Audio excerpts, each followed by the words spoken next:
Hey everyone, I come on here because I have a topic I want to discuss as we have been in our free 10-step e-guide on how to date effectively. I have a topic that I want to share with you guys. As you guys know, we've been talking about step one, step two, step four, and then we've been having just like spin-offs from that.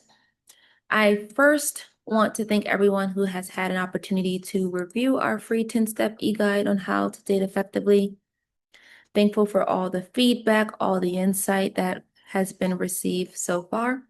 If you are interested in our free e-guide, it's currently available on our website at www.ourfaithconnects.com. The moment that you input your email, we would go ahead and send you over a free copy. We know that who you decide to marry is one of the biggest decisions that you would ever have to make. And throughout the stages, which is dating, courting, then marriage, you want to ensure that you are effectively showing up for all three stages. We just touched base on stage one, dating effectively, being able to see all the signs, being aware, alarmed, and alert of different character traits, as well as behaviors that people may present. The videos that we have done thus far, we did step one, step two, and step four. From there, we just had different spin-offs, however God sees fit. If you're interested in getting the 10 steps, including a bonus dating checklist, go ahead to our website and receive your copy today. Tonight, we're going to talk about the back burner treatment, as I believe this is an important discussion to have. I know everyone's like, what is the back burner treatment? A second option, right? So I want to talk about the back burner treatment tonight. And if there's any signs in anyone that you're currently dating that shows that they may be treating you as a second option.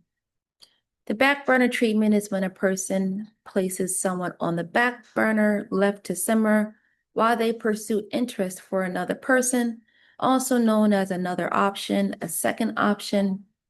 They are essentially placed as a second option in the event a person's first choice does not work out. So if in fact the interest that they have with their first option does not play out the way they intended to, they have another option, which is the back burner. Someone they may have placed on the sidelines to pursue other interests and now want to double back once they realize that the first option did not work out as intended. This is similar to a rebound situation or a plan B option. There are moments where someone is not aware they are a second option, and then there are moments in which they are. There are times they do know they're a second option and they are okay with that. Believe it or not, some are married to their second option and do not feel satisfied with the union or feel there is something missing, a feeling of incompleteness or an unsettling. There are people who married their rebound because their first choice didn't work out, so they married who they had next up in line.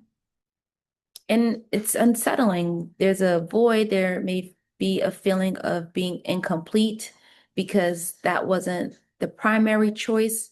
It was the one that was available or the one that doesn't argue as much. Then there are second options where they come to the realization that the person was the one the entire time after years of reckless behavior, and it works out. There are moments where people realize that who they placed on the back burner was the one for them the entire time, but they spent so many wasted years on their reckless behavior that calls for them to keep someone on the back burner longer than they should have been. And when they come to that realization that this person is the one and they turn from all their immaturity, it ends up working out for them. So we see here being a second option at times may not work because there is an incompleteness, or times where it actually does work when someone realized that the second option should have been the first option the entire time. And it works. We must be aware if we are being provided back burner treatment and consider whether we are deserving of it and just hopeful of becoming the primary choice. There are some people that are okay with being treated as a back burner or a second option because they are very hopeful that one day they will be chosen. One day I will be the one for that person. They'll open their eyes and they'll realize what they had the entire time.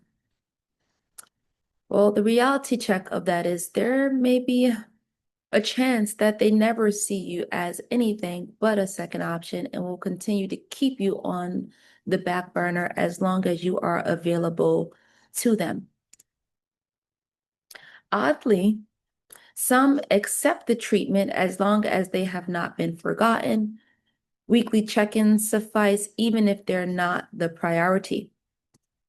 There are some people who realize that they are receiving the back burner treatment and they're okay as long as they check in from time to time and as long as they do not feel as if they have been forgotten. They acknowledge that they are not priority and they have someone else in mind, but as long as the person checks in, they're okay being there. My question to everyone is, where is the line drawn? Do you ever want to be placed first? Do you feel as though you deserve to be priority, or if you're okay being the second option if this applies to you?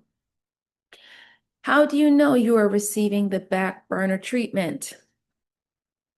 Here are some back burner treatments. I want to talk about it. There are times that people are just not aware that they are placed on the back burner and they are actually considered a second option, and it's not a priority to the person that they're dating or dealing with. Number one, last minute dates. Datings are never scheduled and they tend to do pop-ups as quality time, placed as last priority and last minute resort to boredom. Ever had someone hit you up because they're bored, they have nothing to do, so you came to mind? Well, this is a way to identify whether you are receiving back burner treatment. When they have nothing to do at all and you come to mind. When the day is over, they message you to get dressed for a date. They're like, oh, get dressed, get ready, put on your finest. All day, you haven't spoke to this person, they haven't communicated with you, they just pop up. Or they just come to your house unannounced, just pop up with quality time. You don't know when you'll spend time with them. They just pop up. Now, this differs from surprise dates, right? Because surprise dates can actually bring excitement to a relationship. But when dates are never scheduled and the person only do pop-ups are a red flag. So you want to be mindful. Is someone only hanging with you when they pop up or they just randomly message you like, let's hang, let's chill? Well, the unfortunate fact is they may not have had anything to do and you were the last resort because they were bored. Number two, last minute cancellations. When there is something actually planned, they will rain check moments before the start of the plan or ignore your follow-up calls. So now when there is actually something planned, they rain check moments before the plan actually starts, a couple hours before. Or they don't even acknowledge the plan and ignore you, and then the following day make an excuse why they didn't answer or why they rain checked without notice. They don't have decency to properly cancel the plans with you, and when they do, it is very, very short notice. So that by this time you may have already got dressed, you already put your makeup on, you are already prepared to go out, you prepared your mind to have a good time, having no consideration of the time it took for you to get ready or even the money spent on buying a new fit. There are some people that's like, oh, the moment that you call me to say, get ready, I'm already at the store buying a new outfit. So there's no consideration of your time wasted getting ready, preparing, or consideration of your time letting you know that they were canceling or just giving very, very short notice of the cancellation. Next, no daily check-in. There's no constant communications throughout the day to process the day together, no day-to-day conversations or even care of how your day went. People make time for what and who they want. We previously discussed being emotionally available, and the person in which you are dating has to have emotional availability, and they should be emotionally available for you. That's key. So you see someone not checking in on you, seeing how your day's going. Hey, just checking in. I hope you're having a good day. Did you eat today? How was your day? Right? There's no day-to-day conversations. Their mind may be elsewhere. You may be receiving the back burner treatment. You're placed on the sides. There may be someone else who has their primary focus. Next, limited quality time. Quality time looks different for every situation. From going to get coffee, date nights, dinner, or even FaceTime calls. There are people that are in long distance relationships, so they do FaceTime calls consistently to show their interest in continuously moving forward with this person and spending quality time. So it's going to look different for everyone, and it's based on everyone's interest and how everyone sees quality time. When they are frequently limited, it may raise suspicion to know why.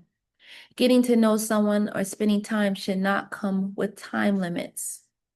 So if you notice that it's always limited or there's abrupt cutoff times, there may be suspicion there.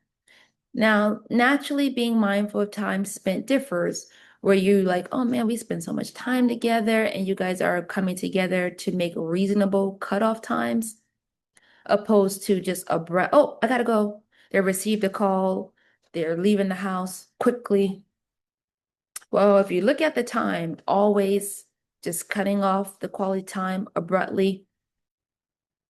There may be times where you both feel you have spent too much time, so you both discuss reasonable times to spend together, and that's totally different. You guys come together realizing that, hey, maybe we're spending a little bit of too much time together, and we have work in the morning, we have other obligations to attend to, and you guys reasonably come up with times opposed to someone just abruptly cutting off the time.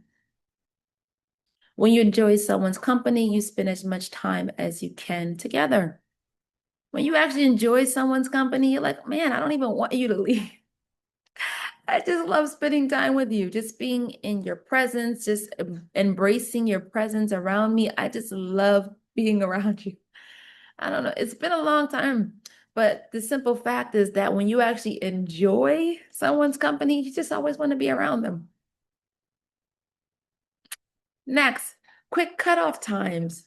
We talked about this a little bit in limited quality time, abrupt cutoff times, and quality time, phone calls, and conversation. Imagining having depthful conversations that are cut short when their phone rings. You're like in the middle of a conversation with this person, and as soon as their phone rings, oh, gotta go. Or you're spending quality time with them and they look at their phone and see a text message, oop, gotta go, right? Quick cutoff times should raise a red flag. Not valuing the discussion or even the time spent with each other, but always shutting it down to attend to someone else. When you see that someone's always shutting you down to attend to someone else, whether it be a text message, whether it be a phone call, whether it be another plan, this is the back burner treatment. Lastly, always providing excuses. When addressing certain circumstances, the response lands in excuses, holding no accountability, but excuses for their actions. So there's certain people that hold no accountability at all, and they always give excuses, reasons for doing. never addressing, never making sense of a circumstance, but always want to blame shift or always want to provide an excuse for their actions. Oh, I had to do this. Oh, I had to do that, right? Just excuses instead of, you know what, maybe I should have let you know that I couldn't make the date with you and I will do better next time. I'll be more mindful of last minute dates. I'll be more mindful of canceling short notice. And it is wrong and I need to do better. But someone who has an excuse will never give you that. You'll be spending your entire life waiting for someone to hold themselves accountable and they never will. So when you see someone is always providing excuses instead of holding themselves accountable, this is an indicator that there is some back burner treatment. Someone who places a person on the back burner tend to check on the pot to ensure it's still hot. Think about a stove. And you know, the back burners are typically the smaller burners where you leave things to simmer or to cool down, opposed to the front ones where you're cooking, you're still preparing the dinner, you're still preparing the meal. Similar, a person on the back burner tend to check on the pot to ensure it's still hot, aka still checking to see if the person is still interested and if they hold the same posture when placed on the sidelines to begin with. So they'll go back and check to see if you're still interested, to check if you still like them, to check if you still want to be with them, to check if you are still interested in moving forward with them. They'll go back to check. And they tend to come back and check when there may be issues in their priority situation or their first choice. When there starts to be problems there or arguments start to rise, they'll go back on the back burner to check if the pot's still hot with you as the second option. They have no consideration of time invested or spent, no appreciation or care for feelings or placement of others. When you are placed on the back burner, where you are now categorized as a second option, they have no consideration of where you're now placed because you are not their primary focus. You are not their first choice. And that is the unfortunate truth because there are moments where, you know, we want to be the first choice. We want to be the first option. We would never want to feel second option or feel as though there's someone else that they may be interested in getting to know more. But that is the reality. That is the reality. There may be another person that is taking up their time and they focus on.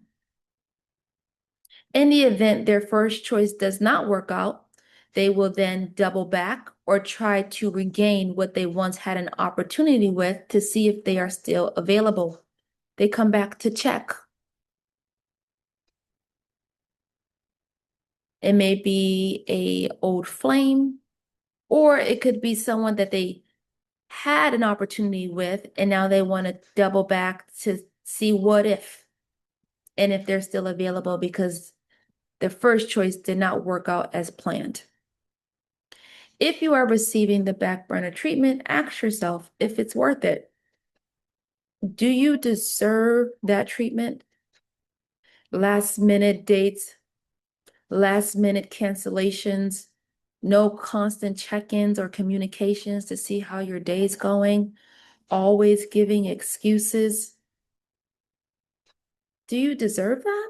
Or do you deserve someone who prioritizes you, places you first? You are their first option. You are their first choice. You are someone that they've seen interest in and is wanting to pursue you on a deeper level because they understand your worth and your value and they don't double back to check if you're still available. But when they see your presence and they are in a presence of a queen, they know exactly how to show up. You deserve to be someone's priority and not the second option. You do not have to accept that treatment. And when you are dating, you can check the signs before getting too invested. So the reality of it is once you see that someone is doing that, they're having abrupt cutoff times, they're quick to shut the conversation down whenever someone else is calling, whenever they get a text message, they're leaving automatically without concluding the time being spent. They're limited their quality time with you as well. They just don't have full consideration of you and they leave you as an option when they are bored. When they're bored, they're considering you because they have nothing else to do.